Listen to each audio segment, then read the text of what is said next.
highofflife.com. Get lifted. Yo, I'm sitting here with Lumberjack Blackston, repping Harrisburg, PA, man, and we was having some conversations before the interview. We was talking about, you know, the history of this city, himself in this city, hip hop. You said you started rapping in '88.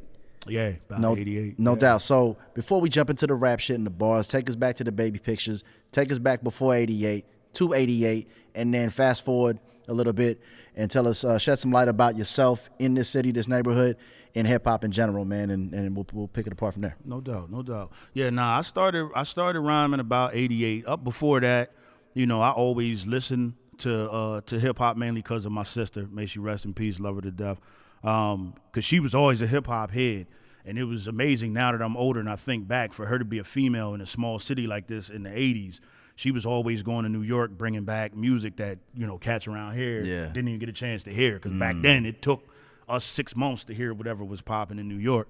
So basically, based off of her, she had a boyfriend who is basically another local legend, my man Lewis Riley, and he was like the first rapper that I ever knew in person. And he's what made me realize, oh shit, I can do this. Like, I don't, because back then you thought I got to be from New York to be a rapper. Right. So that was about when I was like in 7th grade or whatever. 8th grade, I started spitting. That was '88. But I wasn't spitting for real. I literally was just being a class clown. And I used to freestyle like Sir Mix-a-Lot, Posse on Broadway in class. Yeah. And everybody used to want me to do it all the time, you know, just like sitting in the classroom feeling real bored, you know what I mean? Yeah. That type of shit. So from there, sitting real bored. yeah. So from there, you know, I started writing, performing in school, doing talent shows, and reputation started growing. And then I got into battling. That was always my main thing at that time, was battling. And just like any other city, I took pride in going from neighborhood to neighborhood, smashing dudes. It's dudes that have stories now that tell me about the time I smashed. I don't even remember it half the time. Bro, remember when you bodied me? Yeah. Like I've heard niggas say that. Like with their girls standing by. Like it was like, baby, he bodied me. Yeah, yo. Yeah, it was wild. Like, yo, they'd be like, yo, this is the dude. Remember I was telling you about the dude smashed me getting on the bus? Like I've actually had that happen before. But yeah, man, so I've been doing it around here for a while. Through generations, really. Like I've seen dudes come and go. Yeah. You know what I'm saying? Yeah. And it's crazy, but luckily my city's always supported me like crazy, so that's what keeps me going. For sure. Now, let's talk about some of those battles, because I know you've been in some notable battles here, even right here in Music Man and also Philly. Just tell us about some of those platforms and those battles you appeared on. Definitely. Well, I started, like I said, battling more locally than anything, and like around 2000, 2001, I started getting into these things called Philly Blaze battles, and I went down there the first time. I'm not gonna lie, I was a little nervous simply because it was my first time really rocking outside of this city. Yeah. And if anything, you know, Philly got a rep as far as being a tough crowd. You know what I'm saying? So I was thinking, man, I'm gonna get down here. As soon as they hear where I'm from, dudes is gonna laugh and boo. But the thing that I learned was, you know, as long as you got bars, they didn't care. So long story short, I went down there, not only did well, but ended up winning the first time. So then they had it a couple years in a row. Went down there, won it the second time, and that to me was probably more impressive because the hate definitely kind of started growing a little bit. It was like, yo, because that was in Philly. That was in Philly. Yeah. It was in Philly, and dudes was actually certain dudes. I was hearing stuff where people were debating how nice I was as far as other Philly rappers. Like they was bringing up like Last Emperor and stuff like that. All right. So then a little bit of hate started. So that's why the second one was more impressive because everybody was coming at me. So. Did that like 3 times. Suicide Cypher battle down Philly, won that as well. Probably the biggest one of my career was right here in the Music Man against Shellyano. At that time, Shellyano was like, I think 4 or 5-time champ on Freestyle Friday. Okay. From Philly? Yeah, it was Philly versus Harrisburg. So it was my man Star brought like his whole cast of dudes that rode with him. Reed Dollars is one of them that was there. Matter of fact, R.J. Payne was there. Right. So they brought them through here, and it was Philly MCs versus Harrisburg MCs. Got it. So I battled Shellyano, and that to this day, man, I still have people that come up to me telling me that's what inspired them to spit from around here. I've even had people like my man Abdullah. He was a production assistant, so he would go to Atlanta, go to different places, shopping beats, and he called me up hype one time. He was in a studio with a group. I don't know if most people remember them. They was called Field Mob. He was in the studio with them, and they was playing the DVD down there, getting hype off of it. So he called me screaming, "Yo, son, these niggas is down here playing the DVD, son."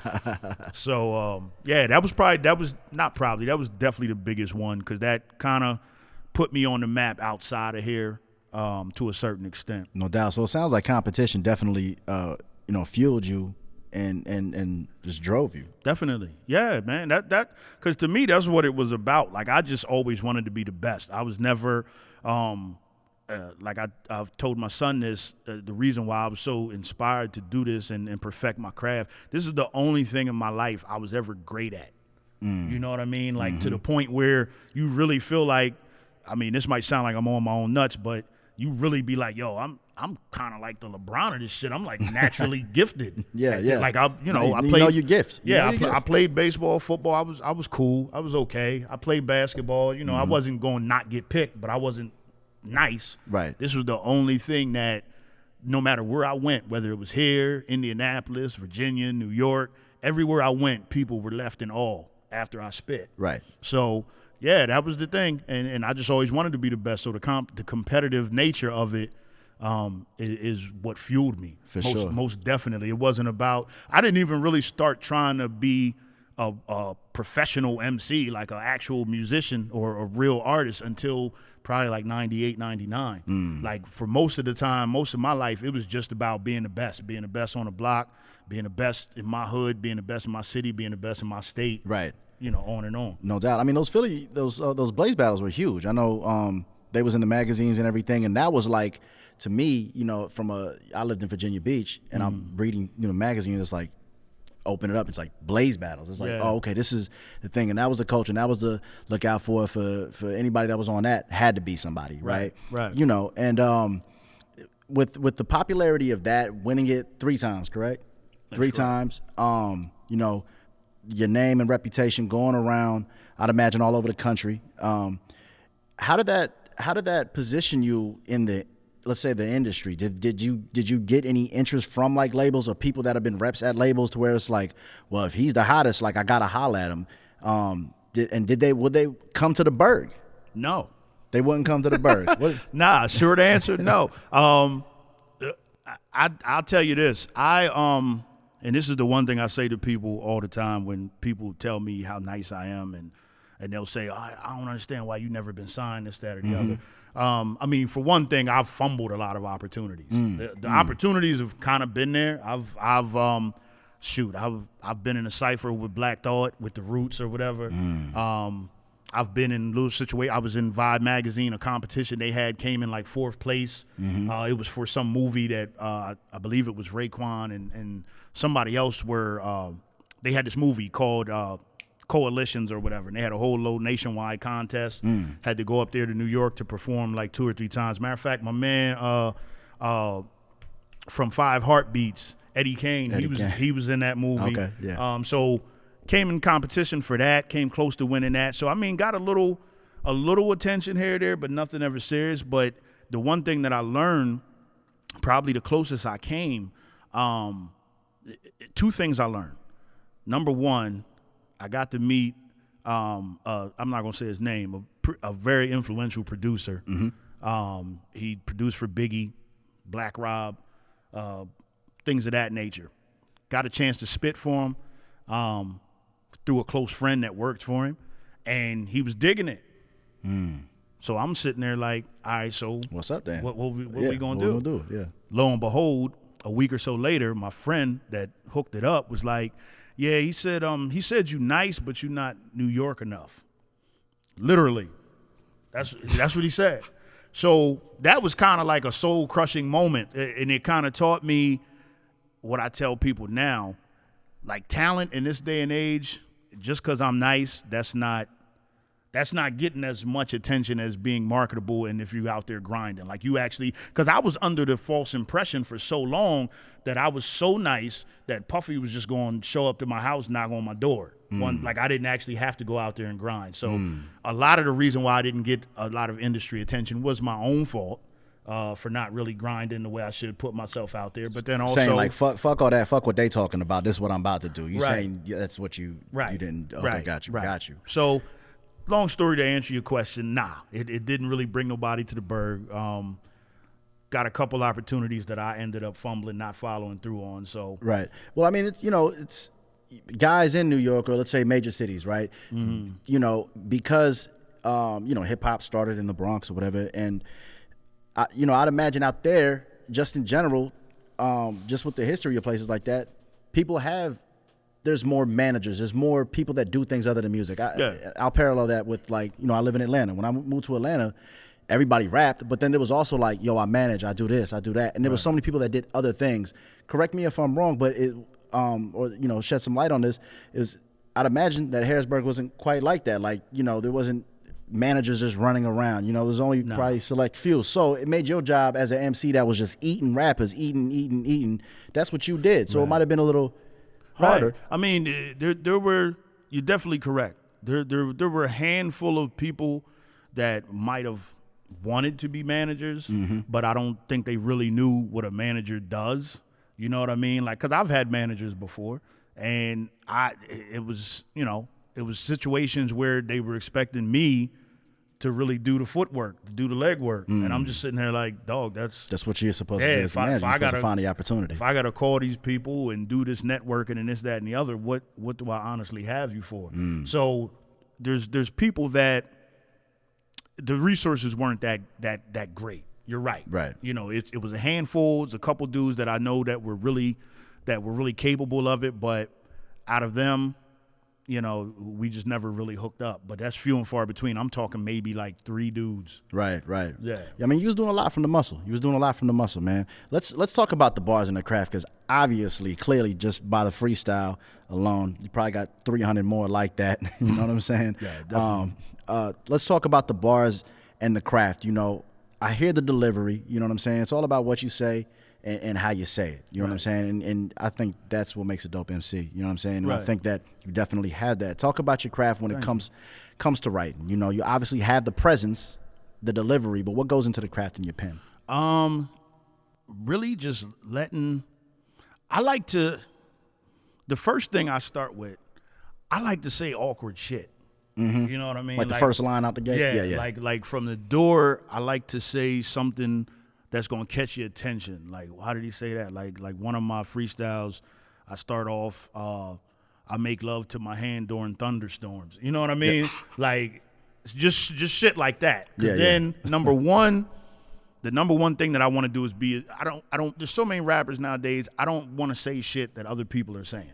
Right. They're not going to say the combination of those words. Right. So that's the first thing. That's what starts it off. Find me some obscure phrase that I could say that's going to be so out of pocket. I know nobody's going to be able to, it's not going to be something somebody else said, and then just build off of that. And for me, I always want to I don't want you to have a chance to catch your breath.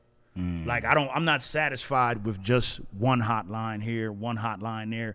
I want it to be the type of verse where you can't even get through the shit because you keep rewinding. And as soon as you catch one thing, I say something else. And that's how I try to layer it. So it takes me a little bit longer because unless every single line in the verse is impressive, I'm not satisfied with it. Right. And that could be a detriment. Sometimes I think that type of rhyming goes over some people's heads, but for the type of audience that I look for is perfect. So right. And you do that with the crazy beats. It's like people gonna just fall in love with that. I like to yell. I like to be aggressive. Like I don't mean to be, because sometimes I gotta calm myself down because I'll lose my voice. Yeah. But I learned early on, and this is from battling. Yeah. Everybody shuts the fuck up when you get loud.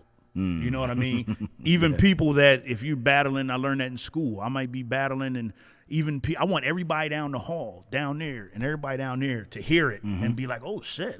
Just that yelling alone, just projecting your voice and being forceful about it, is enough to draw a crowd. Like I used to watch a whole lot of. I'm a World War II buff, so I used to watch a whole lot of speeches of Hitler and like Mussolini, and just the way that they would, pound the podium and say like bombastic things and get the crowd going. That's kind of how I patterned some of my style after as well. Crazy. So let's bring it to right now, man. I mean, obviously, super talented MC.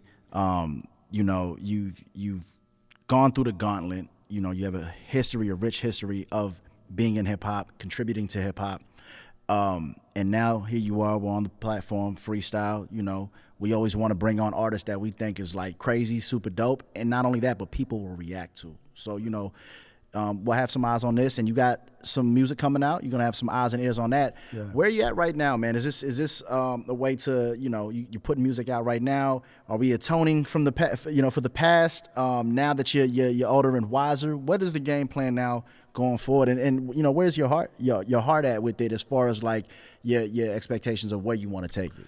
Right now, I honestly have no expectations. I do it strictly because I love the shit. Word up. Respect. Like I've had people ask me before, like at my age, what keeps you going? How you still doing it? Because a long time ago, I threw expectations out the window. I've had my heart broke by this shit plenty of times. Like right now, my son Loe Badgett is doing his thing. I'm trying my best to be on some coaching, mentor type shit. So he kind of gets upset with me sometimes because certain opportunities have come up, and he's like, "Pop, you ain't acting excited." And I always try to tell him, stay level headed. Yeah. Because that's what almost killed me or made me want to quit, was just that heartbreak from expectations. So right now, I do it strictly because I love it. I still put music out. Because there's plenty of people, like I said, my city supports me. There's plenty of people that still ask me when is the next joint coming out. Yeah. And I don't know how to go through life without turning the events that I experience into music. I don't know how. So I'll probably still be doing this 20 years from now, even if nothing ever comes of it and I'm just making music. I could definitely see myself being the type of person on some Prince shit where I just got like hundreds and hundreds of songs that I've never put out or that never got a chance to come out. So right now I don't really have expectations. I'm doing it because I love it. I'm doing it.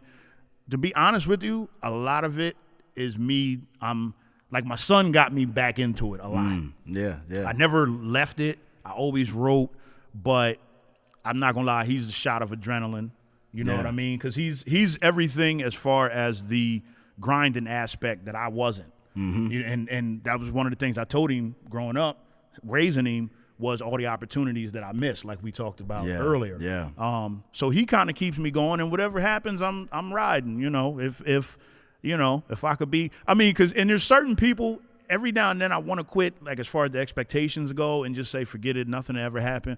But then certain things come out, and you're like, wow, maybe I still got a shot. Like right now, I'm loving the whole Griselda camp. You know what I mean? And I know that those dudes are seasoned, been around for a minute. So when I see the type of things that they're doing, the type of following they have, I'm like, all right, maybe something happened. I'm not gonna get myself excited. Right. You know what I mean? But why not though? I mean, you spitting that, you talking that talk, you spitting that shit too. Yeah, absolutely. No doubt. Absolutely. I definitely try to, man. And so right now I'm just taking what comes, man. I'm gonna keep putting out the music that I think's hot. If it catch somebody's ear and an opportunity come from it, I'm gonna take it and run with it. For sure. You know what I mean? Absolutely, man. But much respect to you, man. I appreciate your honesty, and I encourage you, bro. Like, thank you. Stay on them, bro. You know what I'm saying? Keep dropping that music, whatever it is. The internet, you never know who catches it. Just stay on them. Yeah. You know what I'm saying? It's gonna keep going. It's Absolutely. gonna I don't know any other way. I don't know any other way to not make music. So it's definitely gonna keep going, and like you said, who knows the way things go. Opportunities come out of nowhere. No doubt. And as long as you prepared for them when they come, that's the key. If you keep grinding and stay ready, you never know. You never know what the sun's gonna bring the next morning. So big facts. Try to be prepared for that. Big facts, man. All right, before we get out of here, just shout out, all the social media where we can find the music at, and Shout out to Crib too, most Oh, importantly, yeah, man, because definitely. this is your town, man. We appreciate you. Definitely. Always shout out to Harrisburg, PA. This is my hometown. Always tried to represent everywhere I went. That was always the most important thing to me. Was I knew when I got somewhere to a big city, they might snicker and sneer when I say where I'm from, but they was definitely going to shut the fuck up when I was done. And that's been the case from day one, and I've always loved my city, try to keep my city on my back. As far as the music go, you can check me out. I'm on all platforms. Just dropped a project not too long ago called The Misery Index. That's available on all platforms. Coming out with another joint, Toxic Masculinity. That joint it's all bars. Like the Misery Index, it's a lot of, I'd like to tell a lot of stories and whatnot, but this Toxic Masculinity is what a lot of my supporters been asking for. Nothing but straight bars from beginning to end. It's going to be crazy. And you can follow me on I'm at the Lumberjack Blackston on Instagram. That's the THEE Lumberjack Blackston. Also Big Blackston on Twitter and Lumberjack Blackston on Facebook. And shout out to everybody that's supporting me. Shout out definitely to my son, Loe Badgett, and the whole LOE squad. You know what I mean? A lot of big things happening from the camp, and stick with us, man. It's going to be a fun year. After we done got done with this pandemic shit, we done stored up a lot of weaponry, a lot of shit that we going to let loose on the world. So keep posted. No doubt, no doubt. And if you're watching this, man, make sure you check out that Loe Badgett High Off Life freestyle. Back a couple. Check that out. High Off Life freestyles, man. Sikuya Mike Sick World, Lumberjack Blackston, Harrisburg, PA. Shout out to Music Man. We're in this space right now. Check them out. Until next time, peace.